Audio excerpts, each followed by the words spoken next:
হতাশ যারা, frustrated upset people, তাদের জন্য, হতাশ ব্যক্তিদের জন্য এই সূরাটা একটা আলোকবর্তিকা, একটা আলোর মশাল। এই সূরাটা পড়লেই হতাশ ব্যক্তিরা মনে শান্তি পায়, আশা ফিরে পায়, দিক ফিরে পায়, ঠিক কিনা?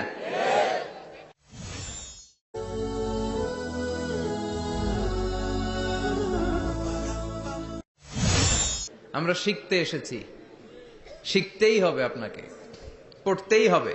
কোরআনের প্রথম কথা হচ্ছে পড়ো আর নিজের জীবন গড়ো, ঠিক কিনা? পড়তেই হবে আপনাকে, না পড়ে উপায় নাই। যখন যে অবস্থায় থাকবেন পড়বেন। জীবনে আমার একটা কিছু মটো আছে, লক্ষ্য, এটাকে খেয়াল করে আমি চলি। বিষয়টা হচ্ছে এরকম যে আমি কখনো হারি না, আমি হয় জিতি নয় শিখি। এরকম একটা অ্যাটিটিউড রাখবেন যে শিখতে আমাকে হবেই, কিন্তু হেরে যাব না আমরা। চিল্লায় বলেন ঠিক কিনা? এবং শিখাটাই আপনাকে মুক্তি দিতে পারে। এজন্যই কোরআনের প্রথম কথা আল্লাহ শিখার ব্যাপারে উদ্বুদ্ধ করেছেন। আল্লাহ বলেছেন, ইকরা বিসমি রাব্বিকাল্লাযী খালাক, read in the name of your Lord who has created, পড়ো তোমার প্রভুর নামে যিনি তোমায় শিখিয়েছেন। এজন্য পড়তে হবে, জানতে হবে। আসেন আমরা সরাসরি মহাবিশ্বয় মহাগ্রন্থ আল কোরআন থেকে শুনি। উদ্দেশ্য হচ্ছে যে আমরা নিজেদেরকে আলোকিত করব, উই এনলাইটেন আওয়ারসেলফ, ভিতরটাকে আলোকিত করব, আলোকিত মানুষ হব, সাদা মনের মানুষ হব, আল্লাহওয়ালা হব ইনশাআল্লাহ। পড়েন। উদ্দেশ্য যদি ভালো হয়, সওয়াব কামিয়ে আপনি শেষ করতে পারবেন না। আর উদ্দেশ্যে যদি ভেজাল থাকে, কোনো লাভ নাই। হাবা আম্মানসুরা, সব শেষ। এগুলারে উঠাইলে, মিজানের পাল্লায় উঠালে কোনো ধরনের ওজন হবে না। আজকের এই তাফসির মাহফিলে আমরা এসেছি শিখার জন্য আর একজনকে খুশি করার জন্য। তিনি কে? আল্লাহ তুমি কবুল করো। আমি আপনাদের খেদমতে সূরাতু আদ-দুহা তেলাওয়াত করেছি। এই সূরাটা মুখস্থ আছে না অনেকের? কমন একটা সূরা, প্রায় আমরা সালাতে পড়ি, মক্তবেই তো এগুলো শিখে ফেলছি, ঠিক কিনা? তো এই যে সূরাটা খুব বেশি পড়া হয়, খুব বেশি শোনা হয়, আসলে এই সূরায় আল্লাহ কি শিক্ষা কর্মসূচি আমাদেরকে দিলেন জানার দরকার আছে না নাই? আসেন আজকের এই চমৎকার রজনীতে আমরা সূরাতুদ দুহার আলোকে কিছু কথা শুনি। এটা কোরআনের 30তম পারায় অবস্থিত একটা সূরা। কততম পারা? এটা মাক্কি সূরা। একটু আওয়াজ করে বলবেন, কি সূরা? মাক্কি সূরা। এই সূরার আয়াত সংখ্যা 11টি। কয়টি? 11টি। এটা কোরআনের একটা মোটিভেশনাল সূরা। কি সূরা? মোটিভেশনাল। আমরা প্রায় এই শব্দটা শুনি না, মোটিভেশন। এটা কোরআনের মোটিভেশনাল সূরা, অনুপ্রেরণাদায়ক। এই দুইটা সূরা অনুপ্রেরণাদায়ক। ফাইন্নামা আল উসরি ইউসরা, আল্লাহ বলেছেন ফাইন্নামা আল উসরি ইউসরা, কষ্টের পরেই আছে সুখ। কষ্টের পরেই আছে সুখ। আমাদের জীবনে সুখ বেশি, কষ্ট কম। কয়দিন না খেয়েছিলাম, কয়দিন বিপদে পড়ছি, কয়দিন ডাকাইতে ধরছে, এক মাসের মধ্যে অসুস্থ থাকি কয়দিন আর সুস্থ থাকি কয়দিন, এটা হিসাব করে না। অসুস্থ যে ছিল খালি এটা খেয়াল রাখে, আছে না নাই? তার মানে ইন্নামা আল উসরি ইউসরা, দুঃখের পরে আছে সুখ, মোটিভেশন।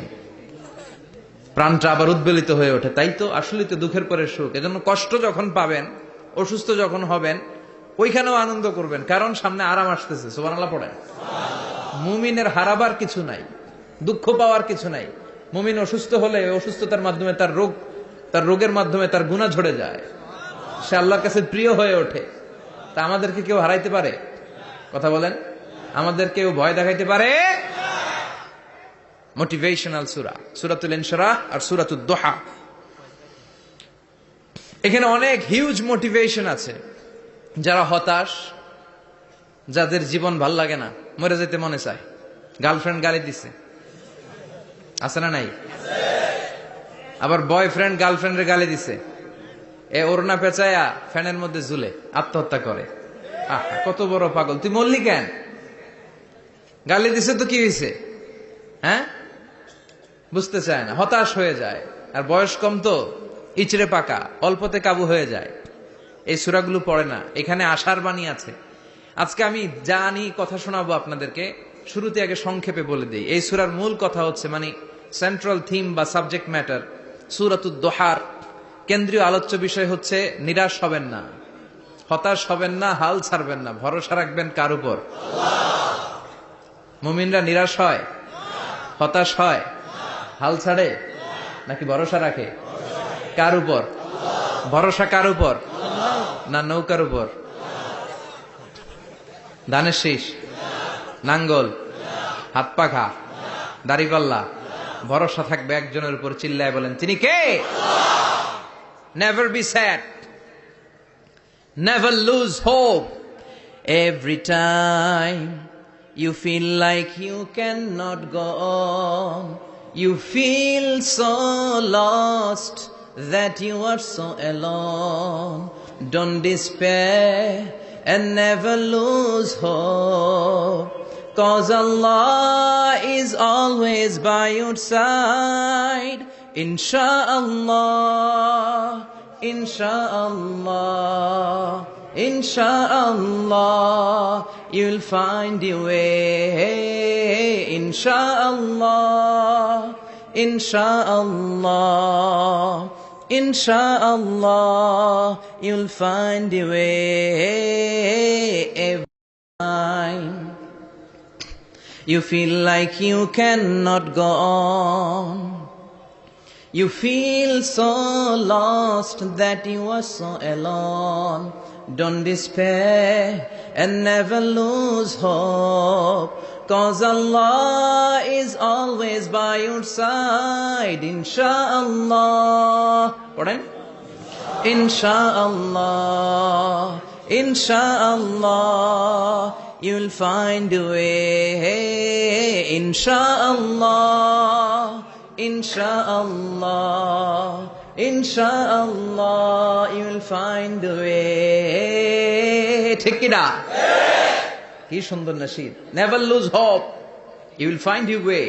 তুমি তোমার পথ খুঁজে পাবে। আমাদেরকে পথ দেখায় কে? আল্লাহ। এজন্য সূরাতুদ দুহার কেন্দ্রীয় আলোচ্য বিষয় হচ্ছে হতাশ হওয়া যাবে না, নিরাশ হওয়া যাবে না, হাল ছাড়া যাবে না, ভরসা রাখতে হবে একজনের উপরে। চিৎকার করে বলেন তিনি কে? হতাশ যারা, ফ্রাস্ট্রেটেড আপসেট পিপল, তাদের জন্য, হতাশ ব্যক্তিদের জন্য এই সূরাটা একটা আলোকবর্তিকা, একটা আলোর মশাল। এই সূরাটা পড়লেই হতাশ ব্যক্তিরা মনে শান্তি পায়, আশা ফিরে পায়, দিক ফিরে পায়। ঠিক কিনা?